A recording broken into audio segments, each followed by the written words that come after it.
বয়স তখন আমার মাত্র ৩০, ২টা ছোট ছোট সন্তান। আর হঠাৎ একদিন এমন খবর পেলাম যেন মাথার উপরের আকাশটাই ভেঙে পড়ল। আমার স্বামী আর ফিরবে না। এক মুহূর্তে বুঝলাম যে জীবনটা দুজনে মিলে লড়াই করার কথা ছিল, সেটা এবার আমাকে একাই লড়তে হবে।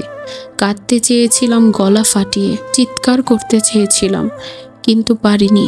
কারণ আমার সামনে তখন দুজোড়া অবুঝ চোখ, যাদের চোখের পানি মুছে দিতে আমাকে শক্ত হতে হয়েছিল। শুরু হলো আমার অসম যুদ্ধ, ক্ষুধার সাথে, সমাজের তির্যক কথার সাথে, আর নিজের বুকের ভেতরে জমে থাকা না পারা কান্নার সাথে। অনেক রাত কাটিয়েছি না খেয়ে, শীতের রাতে এক টুকরো কম্বলের নিচে সন্তানদের জড়িয়ে নিজে ঠান্ডায় কাঁপতে কাঁপতে সকাল করেছি। কিন্তু কখনো ওদের বুঝতে দেইনি মা আসলে কতটা ভেঙে পড়েছিল ভেতরে ভেতরে। নিজের শখ, নিজের স্বপ্ন, নিজের ইচ্ছা সব মুছে গেছে সন্তানদের হাসির কাছে। আমি শুধু চাইতাম ওরা যেন মানুষ হয়, আর জীবনে কোনো কষ্ট না আসে ওদের দরজায়। বছর কেটে গেল, সন্তানরা বড় হলো, নিজের মতো সংসার বানালো।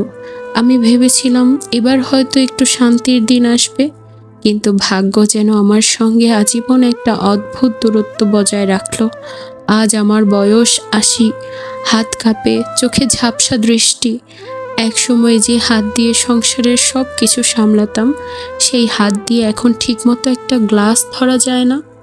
ঘরে নীরবতা, চুলোর ধারে বহুদিন ধোয়া ওঠে না, আলমারির কোণের থালাটা ধুলো জমে পড়ে আছে, কারণ সেই থালায় অনেক দিন কেউ ভাত তোলেনি। আমি এখন দিনের বেশিরভাগ সময় একটা কাজই করি, দরজার দিকে তাকিয়ে থাকা। হয়তো মনে মনে ভাবি আজ নিশ্চয়ই কেউ আসবে, আজ কেউ বলবে মা চলো খেয়ে নাও, অনেক ক্ষুধা পেয়েছে তো। কিন্তু সন্ধ্যা নামলে বুঝি আজও কেউ আসবে না। হাওয়ায় যখন কারো পায়ের শব্দ ভেসে ওঠে, ১ সেকেন্ডের জন্য মনে হয় এই বুঝি আমার সন্তানদের কেউ। কিন্তু পায়ের শব্দ যখন থেমে যায় অন্য দরজার সামনে, তখন বুকের ভেতরটা হতাশায় হু হু করে ওঠে। এভাবেই কাটছে আমার শেষ বয়স, প্রতীক্ষার মাঝে, অভিমানের মাঝে, আর এক অদ্ভুত নিঃসঙ্গতার ভেতর। পৃথিবীতে সবচেয়ে কষ্টের দৃশ্য কি জানো? যখন যে মানুষটা সারা জীবন না খেয়ে অন্যকে খাইয়ে দিয়েছে, সেই মানুষটাই একদিন নিজের প্লেটে খাবার না পেয়ে চুপচাপ দরজার দিকে তাকিয়ে থাকে।